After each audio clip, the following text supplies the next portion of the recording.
ने लाखों छात्रों का भविष्य बर्बाद किया। अरे भाषण सुनिए अखिलेश यादव जी का, कहते नकल तो हम सब ने की होगी। 1993 के चुनावी मंच से समाजवादी पार्टी ने उत्तर प्रदेश की जनता से एक वादा किया था। वादा यह था कि सरकार अगर हमारी बनी तो नकल के खिलाफ बना कानून हम खत्म कर देंगे। पार्टी ने इसे परीक्षा व्यवस्था में सुधार का नाम दिया, लेकिन जमीन पर इसका मतलब सिर्फ एक निकला कि नकल पर लगी रोक मुलायम सिंह यादव की सरकार आते ही हट जाएगी। सरकार बनी और साल 1994 में कानून सचमुच हटा दिया गया और आज 3 दशक बाद उसी पार्टी के नेता संसद में खड़े होकर पेपर लीक पर सरकार से जवाब मांग रहे हैं। यूपी जैसे स्टेट जो सबसे बड़ा स्टेट है, जहां से प्रधानमंत्री चुन करके आते हो, वहां तक पेपर लीक हो जा रहा है। बिल तो 24 में भी लेकर के आए थे, जो 24 में बिल लेकर के आए थे, उसके बाद नीट परीक्षा का पेपर लीक क्यों हो गया, ये आप बता देना मंत्री जी आप। साल था 1992। जब पहली बार नकल विरोधी कानून उत्तर प्रदेश में लागू हुआ तो उत्तर प्रदेश बोर्ड के हाई स्कूल का रिजल्ट सिर्फ करीब 14.5% के आसपास आकर टिक गया, यानी 100 में से 86 बच्चे फेल हो गए। पूरे मोहल्ले में ढूंढने पर 1 या 2 लड़के ऐसे मिलते थे जो उस साल बोर्ड की परीक्षा मुश्किल से पास कर पाए। कई स्कूल तो ऐसे थे जहां एक भी बच्चा पास नहीं हुआ। लोगों ने कहा कि सरकार ने एक पूरी पीढ़ी बर्बाद कर दी, लेकिन सच ये था कि उस साल पहली बार बच्चों ने अपने दम पर कोई पेपर लिखा था उत्तर प्रदेश में। इससे पहले हर साल जो 80% बच्चे पास होते थे, उनमें बहुत बड़ी तादाद पढ़कर नहीं बल्कि नकल करके पास होती थी। परीक्षा केंद्र बिक जाते थे, सीटें बिक जाती थी और पास कराने का रेट पहले से तय हो जाता था। साल 1992 में जो 100 में से 86 बच्चे फेल हुए, दरअसल वो सिर्फ फेल नहीं हुए थे, सिस्टम पूरा एक्सपोज हो गया था यूपी का। और यही बात उस घटना से 34 साल बाद फिर से संसद में गूंजने लगी। 28 जुलाई 2026 को लोकसभा में पेपर लीक पर बहस चल रही थी। बीजेपी सांसद अनुराग ठाकुर खड़े हुए और उन्होंने पेपर लीक को आतंकवाद और नक्सलवाद से कम नहीं बताया। अचानक अनुराग ठाकुर ने ऐसा नाम लिया जिससे पूरी समाजवादी पार्टी चढ़ गई। वो नाम था कल्याण सिंह का। कल्याण सिंह जी की सरकार थी, राजनाथ सिंह जी हमारे शिक्षा मंत्री थे। उस समय हमने उत्तर प्रदेश में बेहतर शिक्षा लाने के लिए राजनाथ जी ने शानदार काम किया, एंटी चीटिंग लॉ वहां पर हम लाए। लेकिन अखिलेश यादव जी और मुलायम सिंह से मैं पूछना चाहता हूं, जब उस समय मुलायम जी थे, क्या भाषण देते थे? अरे भाषण सुनिए अखिलेश यादव जी का, कहते नकल तो हम सब ने की होगी, थोड़ी थोड़ी नकल तो चलती है, थोड़ी थोड़ी सब कर लेंगे तो क्या हो जाएगा, हम सत्ता में आएंगे। अखिलेश जी ने कहा तो सब चीटिंग करने वालों को छोड़ देंगे, वोट डालो सपा को। सभी बच्चों को सूचित किया जाता है इस साल अंग्रेजी के पेपर में कोई भी बच्चा फेल नहीं होगा, क्योंकि नकल कराने का ठेका हमने लिया है। इलाहाबाद वाले जॉली एलएलबी को तो आप याद ही रखते होंगे, वही जॉली एलएलबी जिनके ऊपर फिल्म आई थी जॉली एलएलबी 2। उस फिल्म का ये सीन जो हमने आपको दिखाया, ये भी आपको याद होगा। 1992 से पहले वाले परीक्षा हॉल में कुछ ऐसा ही होता था। घंटी बजती थी, पेपर पढ़ जाते थे और उसके 10 मिनट बाद खिड़कियों से पर्चियां अंदर आने लगती थी। बाहर दीवार पर चढ़े लोग रहते थे, हाथ में किताब खुली रहती थी और बाहर से चिल्ला चिल्ला कर जवाब लिखवाया जाता था। अंदर बैठकर निगरानी करने वाले मास्टर साहब ये देखकर भी चुप रहते थे, क्योंकि इस पूरी चीटिंग सिस्टम में उनका भी कमीशन फिक्स होता था। तब जो बच्चा साल भर ईमानदारी से पढ़ाई करता था, तैयारी करता था, वो भी उसी हॉल में बैठकर सिर्फ तमाशा देखता रहता था और उसके आसपास के बच्चे जो बिल्कुल भी पढ़कर नहीं आए थे, वो उसी के बराबर रिजल्ट लेकर आते थे। बुरा लगता था। जिसने भी किताब खोली वो भी उसी तरह पास करता था और जिसने एक दिन भी किताब नहीं पढ़ी वो भी उसी नंबर से पास करता था। इसी दौरान एक शब्द खूब प्रचलित हुआ जिसे कहते हैं सेल्फ सेंटर। सेल्फ सेंटर कहा जाता था उस दौर में, यानी बच्चा जिस स्कूल में पढ़ता था, परीक्षा उसी स्कूल में उसी के सेंटर पर दी जाती थी या ली जाती थी। इसका सीधा मतलब यह हुआ कि पकड़ने वाला और बचाने वाला दोनों एक ही आदमी थे। पूर्वी उत्तर प्रदेश में यानी पूर्वांचल के जिले सबसे ज्यादा इससे प्रभावित थे। बलिया, गाजीपुर, गोंडा, हरदोई इनका नाम सबसे ऊपर आता था और कई परीक्षा केंद्र उन्हीं कॉलेजों में होते थे जिनके मालिक खुद उस समय नेता हुआ करते थे। नकल कहां तक पहुंच चुकी थी, आप अंदाजा लगाइए। इसका सबूत पहली बार साल 1991 में सामने आया। आगरा यूनिवर्सिटी में हिंदी के पोस्ट ग्रेजुएट स्टूडेंट्स की कॉपियां जांच की जा रही थी। सवाल था मुंशी प्रेमचंद की कहानी कफन के किरदार धीसू पर। जांच करने वालों के होश तब उड़ गए जब उन्होंने देखा कि कई कॉपियों में जवाब बिल्कुल हूबहू एक जैसा लिखा हुआ था। शब्द दर शब्द, लाइन बाय लाइन सब कुछ मेल खा रहे थे। यह 10वीं का बच्चा नहीं था, यह मास्टर डिग्री हासिल कर चुका आदमी था जो स्टूडेंट बनकर सबकी कॉपियां लिख चुका था। जून 1991 में कल्याण सिंह मुख्यमंत्री बने और उन्होंने शिक्षा विभाग राजनाथ सिंह को सौंप दिया। राजनाथ सिंह खुद फिजिक्स के लेक्चरर रह चुके थे, यानी वो जानते थे कि सिस्टम कहां से सड़ चुका है और उसका इलाज अगर करना है तो सबसे पहले चोट कहां पहुंचानी पड़ेगी। कल्याण सिंह और राजनाथ सिंह दोनों ने मिलकर एक अध्यादेश तैयार करवाया जो 1992 में एंटी कॉपिंग एक्ट बनकर लागू कर दिया गया। इस कानून में नकल को एक संज्ञेय अपराध यानी कॉग्निजेबल क्राइम बना दिया गया और सबसे बड़ी बात यह थी कि इसे गैर जमानती भी बना दिया गया, यानी परीक्षा हॉल से सीधे हवालात जाना पड़ता था और जमानत भी नहीं होती थी। मतलब थाने से तो जमानत नहीं होती थी, कोर्ट जाना पड़ता था। कानून में पुलिस को परीक्षा केंद्र के अंदर घुसने और मौके पर किसी को भी गिरफ्तार कर देने का अधिकार मिला। इस कानून का सबसे जो विवादित प्रावधान था कि नकल करते पकड़े गए स्टूडेंट्स को हथकड़ी लगा दी जाती थी, जो उनके माता पिता को बहुत बुरी लगती थी। जब यह प्रस्ताव कैबिनेट में रखा गया तो कल्याण सिंह के खिलाफ उनके अपने कई मंत्री हो गए। उन्होंने कैबिनेट में इस बात पर बगावत कर दी। लगभग सबका डर एक ही था कि इससे वोट हमारे कट जाएंगे, माता पिता खिलाफ हो जाएंगे, क्योंकि वोट तो वही देते थे। कल्याण सिंह टस से मस नहीं हुए और आखिरकार कैबिनेट को झुकना ही पड़ा। एक मुख्यमंत्री ने अपनी ही पार्टी के अंदर लड़कर एक सख्त कानून पास कराया ताकि उत्तर प्रदेश में कभी नकल ना हो सके।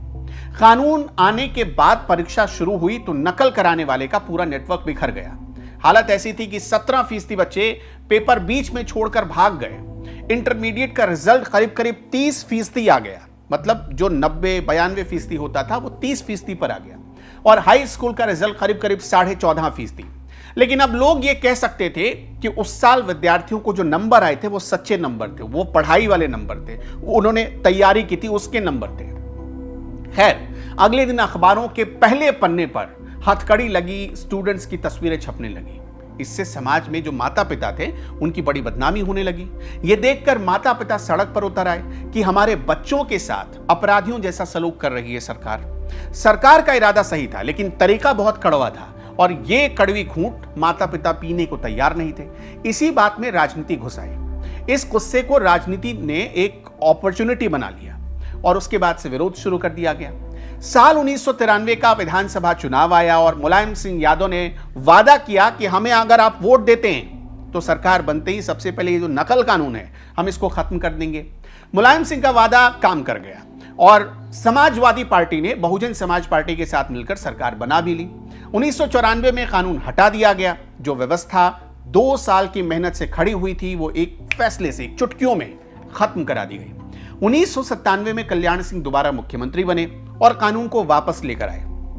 लेकिन दोबारा जब यह कानून आया तो उसमें वैसी गर्मी नहीं थी, सख्ती नहीं थी। इस बार कानून को थोड़ा और लचीला बना दिया गया, यानी अपराध को जमानती बना दिया गया था।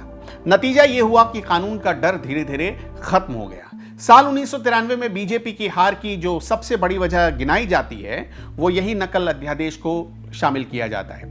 इसके बाद 20 साल तक किसी भी दल ने इस मुद्दे को, यानी नकल माफियाओं के खिलाफ या नकल रोकने के लिए कोई कानून उत्तर प्रदेश में आना चाहिए, यह बनाने की हिम्मत नहीं की।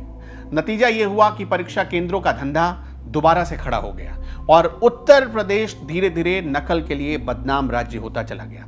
फिर वक्त बदला, नकल का रूप भी बदलता चला गया।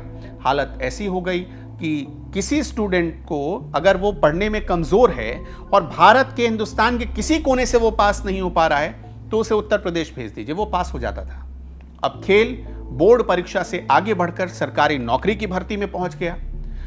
फरवरी 2012 में उत्तर प्रदेश माध्यमिक शिक्षा बोर्ड के डायरेक्टर को टीईटी घोटाले में गिरफ्तार किया गया और उनके पास से नकदी और डॉक्यूमेंट्स मिले। 2012 में किसकी सरकार थी, बताने की जरूरत नहीं है। मार्च 2015 में यूपीपीएससी की परीक्षा पेपर लीक के बाद रद्द करनी पड़ी और 3 लोग इस मामले में पकड़े गए। साल 2014 में माध्यमिक शिक्षा के प्रमुख सचिव सूर्य प्रताप सिंह ने नकल रोको अभियान चलाया, बड़े युद्ध स्तर पर चलाया। कई केंद्र ब्लैकलिस्ट कर दिए गए, 1.5 महीने के अंदर उनका तबादला कर दिया गया। सोचिए, क्योंकि वो नकल माफियाओं के खिलाफ मुहिम चला रहे थे।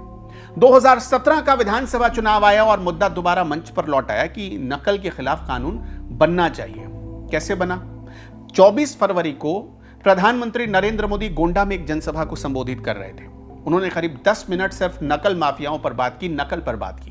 उन्होंने साफ कहा कि गोंडा नकल की मंडी बन चुका है और यहां सामूहिक नकल के ठेके लिए जाते। यह पहली बार था जब कोई प्रधानमंत्री चुनाव के मंच से नकल को इतना बड़ा मुद्दा बना रहा था और सीधे समाजवादी पार्टी की नीतियों पर चोट कर रहा था। 2026 की बोर्ड परीक्षा में भी गोंडा उन 18 जिलों में शामिल था जिनकी निगरानी सीधे शासन से हुई थी, यानी लखनऊ ने निगरानी की थी। एक थोक व्यापार होता है, एक फुटकर व्यापार होता है। मैं देख रहा हूं हिंदुस्तान में परीक्षाओं में छुटपुट की चोरी की घटनाएं तो सब दूर होती है। कोई विद्यार्थी करता होगा, एक आध मास्टर जी गड़बड़ करते होंगे, लेकिन गोंडा में तो जत्थाबंद चोरी का बिजनेस चलता है, व्यापार चलता है। यहां चोरी करने की नीलामी होती है। भाइयों बहनों, कॉन्ट्रैक्ट दिए, टेंडर निकलता है, टेंडर कि हमारे यहां अगर परीक्षा का केंद्र लगा दोगे तो इतनी बोली बोली जाती है, तुम परीक्षा का केंद्र लगा दो, बाबू को इतना पैसा मिल जाएगा। और जो केंद्र मिलता है वो हर विद्यार्थी के मां बाप को कहता है कि देखिए 3,000 डेली का, 2,000 डेली का, 5,000 डेली का, अगर गणित का पेपर है तो इतना, विज्ञान का पेपर है तो इतना। होता है कि नहीं होता है भाइयों? होता है कि नहीं होता है? आप मुझे बताइए, इससे किसी का भी भला होता है क्या? जो चोरी करके निकलता है उसका भी भला होता है क्या? जो मां बाप के जेब से इतना रुपया जाता है उनका भला होता है क्या? जो मां बाप पैसे नहीं दे पाते, होनहार बच्चा है वो रह जाता है, उसका भला होता है क्या?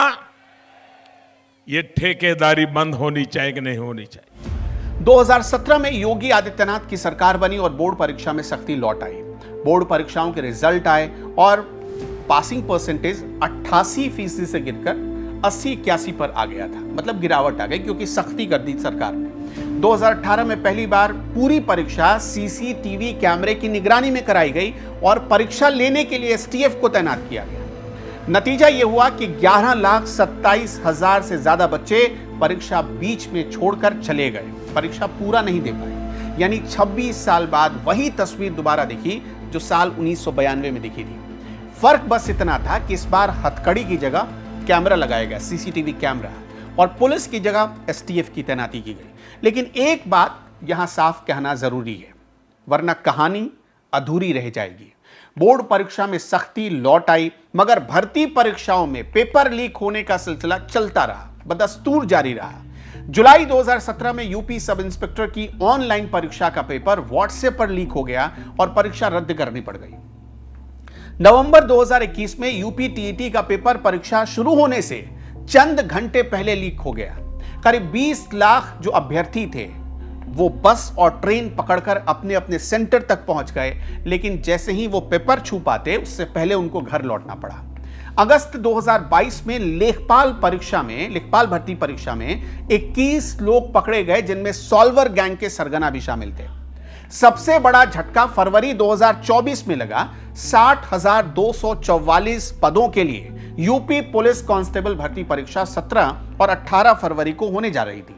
इसमें 48 लाख से ज्यादा बच्चे शामिल हो रहे थे। जांच में पाया गया कि पेपर प्रिंटिंग प्रेस से स्ट्रांग रूम तक जब ले जाया जा रहा था उसी दौरान लीक हो गया है और अहमदाबाद के एक गोदाम में उसे रखा गया था। 24 फरवरी को परीक्षा रद्द हो गई और मामले में 54 लोगों की गिरफ्तारी हुई। बोर्ड के अध्यक्ष रेणुका मिश्रा को अपने पद से हाथ धोना पड़ा। इसी दौर में आरओ और एआरओ की परीक्षाएं भी लीक हो गई, उस पर भी आरोप लगे। मतलब लगातार परीक्षा पेपर लीक हो रहे थे। इसके बाद सरकार ने वही रास्ता चुना जो 1992 में कल्याण सिंह ने चुना था। 25 जून 2024 को कैबिनेट ने एक अध्यादेश मंजूर किया और जुलाई में विधानसभा ने कानून पास भी कर दिया।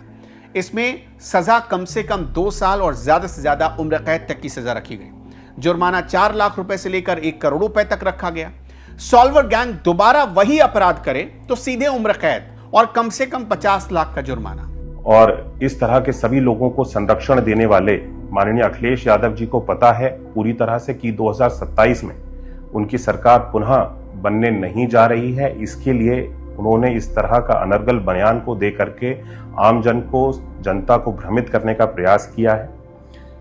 शिक्षा जैसे गंभीर विषय के संबंध में अखिलेश जी को बोलने का कोई भी अधिकार नहीं है, क्योंकि स्वर्गीय बाबूजी आदरणीय श्री कल्याण सिंह जी के समय में जिस तरह से शिक्षा व्यवस्था को बनाया गया था, नकल अध्यादेश को लाकर के जो परीक्षा की पारदर्शी व्यवस्था बनाई गई थी, माननीय मुलायम सिंह जी की सरकार के आ जाने के बाद में उस नकल अध्यादेश को सबसे पहला जो निर्णय लिया गया था, आधे घंटे के अंदर ही उस नकल अध्यादेश को समाप्त कर दिया गया था और बच्चों के भविष्य को एक बार फिर से अंधकार में ढकेलने का काम किया था।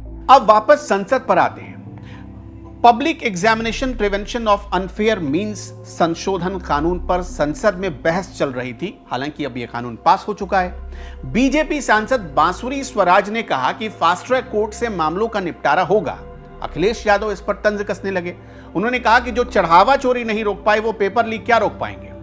उन्होंने यह भी कहा कि प्रधानमंत्री को बचाने के लिए शिक्षा मंत्री की कुर्सी ले दी गई, यानी कि एक प्रधान को बचाने के लिए दूसरे प्रधान को कुर्बान कर दिया गया।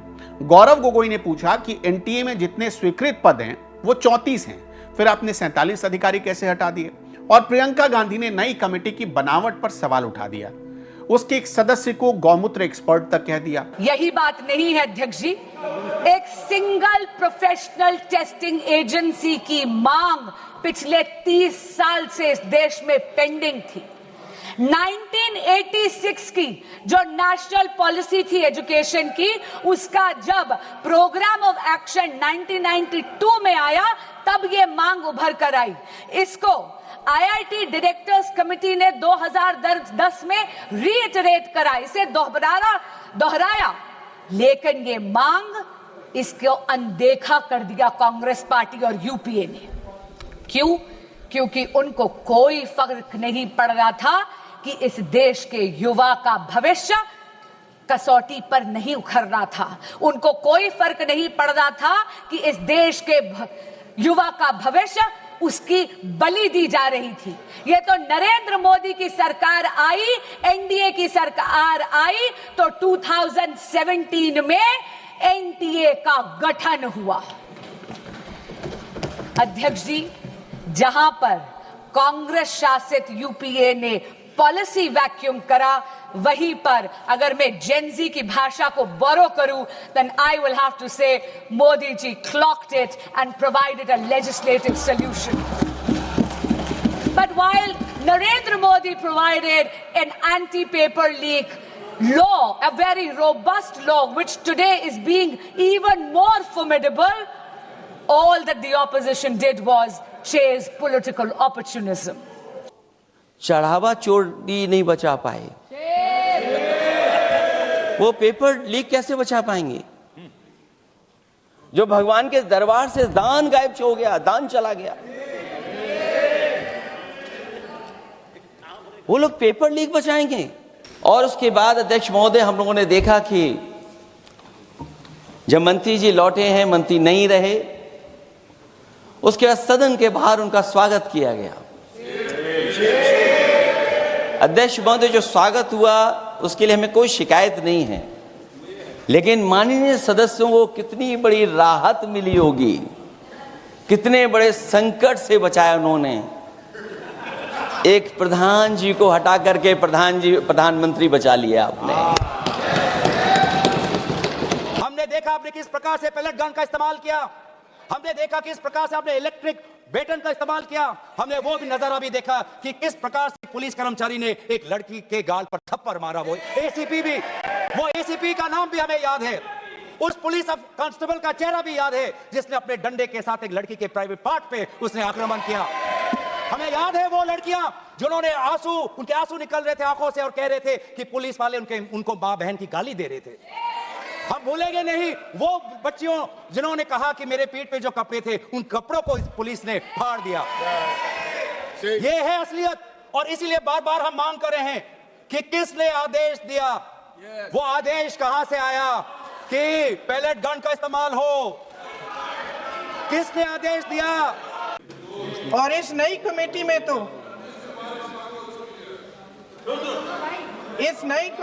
तो एक एक्स आईबी चीफ, फिर चिल्लाएंगे, एक एक्स आईबी चीफ, एक आईटी कंपनी के मालिक और एक गौमूत्र के विशेषज्ञ भी हैं।